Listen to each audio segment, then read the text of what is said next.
As women in this country, we are helpless. We are doing so much on the ground, making noise, advocating for cases like my sister's case, but we are not being heard. Maybe in South Africa, if someone can just hear us, just hear women in South Africa, because we are hurt, we are angry. As a woman myself, I am angry, because where am I supposed to go? Her frustrations and trauma have inspired this gripping gender-based violence and femicide exhibition. Lebohang Mokhele aims to remind the world of the brutality her sister went through. My late sister, Palesa Mokhele, who was married in 2018, actually mine today, she had this scar when she died. So this is one of the scars that she died with. So I'm carrying her scar today. Palesa Mokhele was brutally murdered in 2018 by her then partner in Sebokeng in the Sedibeng region. He's in jail right now. I'm a taxpayer, which means I'm providing shelter for him with my tax. I'm providing food for him. Maybe he's even said he wants to do some skills while he's in there. Who's paying for that? The women that are being butchered, their families, their kids are the ones that are providing those services for people like Nicholas Musia. Palesa was only 24 years old and left behind a 4-year-old son.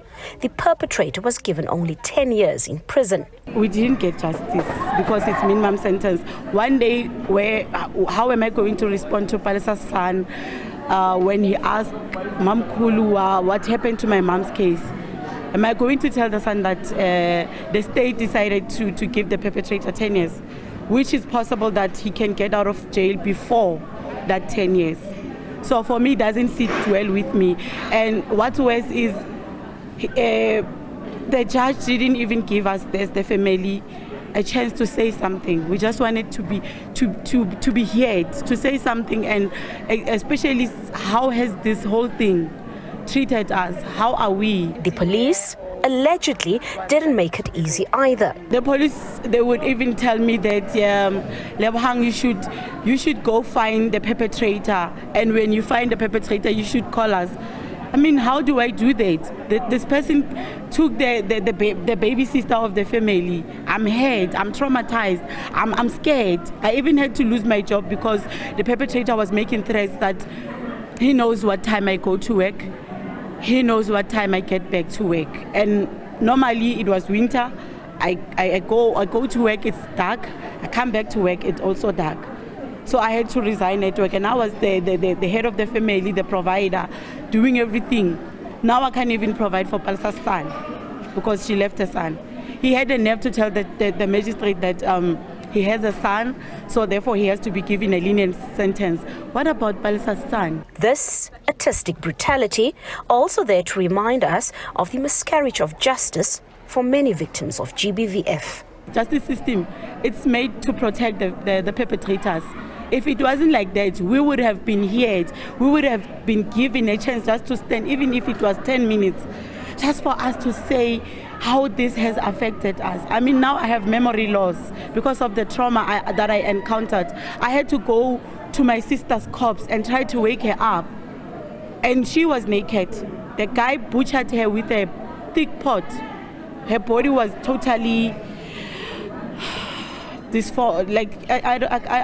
can't even say how was it. And it's a symbolic fight for every victim. We wanted to show what women go through each and every day, especially the scar. These are the scars that every woman that is going through GBV, they are getting. And we have to move around even at work, at the streets, at home, wearing the scars each and every day. A proof that most of the women are going through all these scars each and every day. It can be scars, it can be blue eyes. Mokhele is also selling these T-shirts depicting some of the controversial remarks made by those in power to victims of gender-based violence and femicide, like Police Minister Mokhele, who recently landed in hot water for his remarks after the gang rape incident in Krugersdorp. And after this second summit, she's still not inspired. We're still going to have cases like Palesa. We're still going to have women. Maybe next time it would be me, because our government, even the constitution, It's like they say, even the subs, it's like they just say, oh, it's just another woman. Especially when you're coming from places like Abosdibeng. The heart-piercing exhibition will showcase again on various platforms during the 16 days of activism for no violence against women and children later this month. Patricia Fasage, SABC News in Midrand.